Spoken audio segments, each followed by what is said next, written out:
Did you know that Tolkien's runes as used in The Hobbit and The Lord of the Rings were special in one specific way? Where's Tuhal, min friend, and welcome to another video.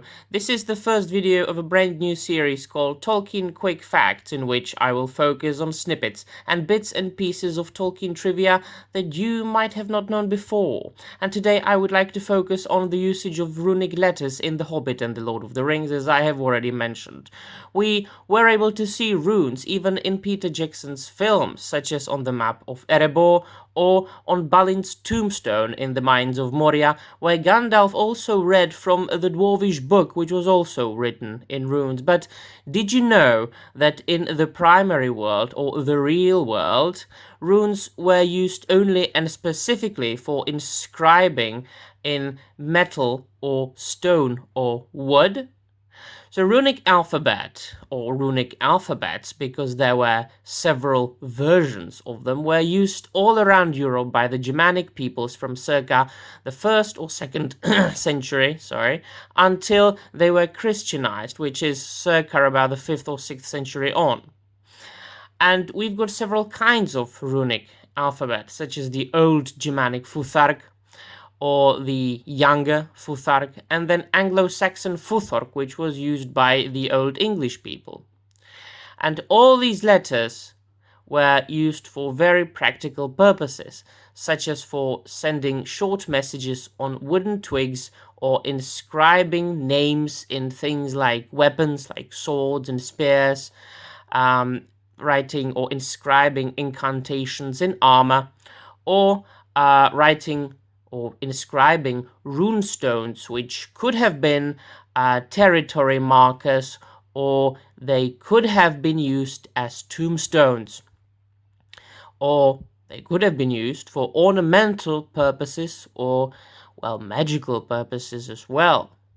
The important fact, the important snippet here is that runes were not written on parchment or paper using quills and ink, because simply the Germanic peoples did not have the means to produce paper or parchment or ink in huge amounts, and they were also partially illiterate before they were Christianized and before they accepted the Roman alphabet as their own. Why did I say partially? Well, because they had the runic letters. As far as long narratives, they just passed down their stories orally, such as long epic poems like Beowulf.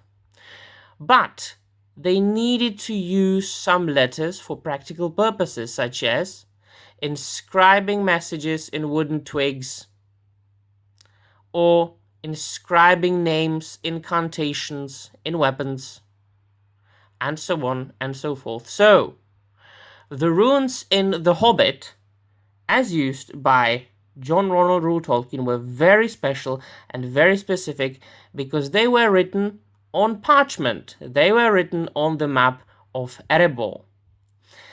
One more interesting fact about Tolkien's runes is that the runes, as can be seen in The Hobbit book, are basically the Anglo-Saxon runes, the Anglo-Saxon Futhorc that was used by the Old English people, and Tolkien just borrowed them from the old texts and parchments. Now, in The Lord of the Rings, he combined the Anglo-Saxon Futhorc with the Old Germanic Futhark, which were the Old Germanic runes, and then he invented his own runes, special Tolkien runes. He combined all these and invented a brand new alphabet of runes called Cirth or Angerthas, which, in the fictional history of Middle-earth, were invented by the elvish lawmaster Daeron, who was a Sindarin elf, but then the dwarves learned them from Daeron and made them their own, and then started using them by themselves.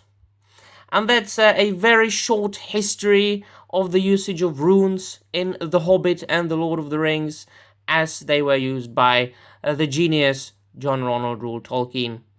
And that was the first episode of Tolkien Quick Facts. My friends, let me know in the comments down below what you think about this series, about this video. And that will be all. Thank you very much for watching, and Namarie.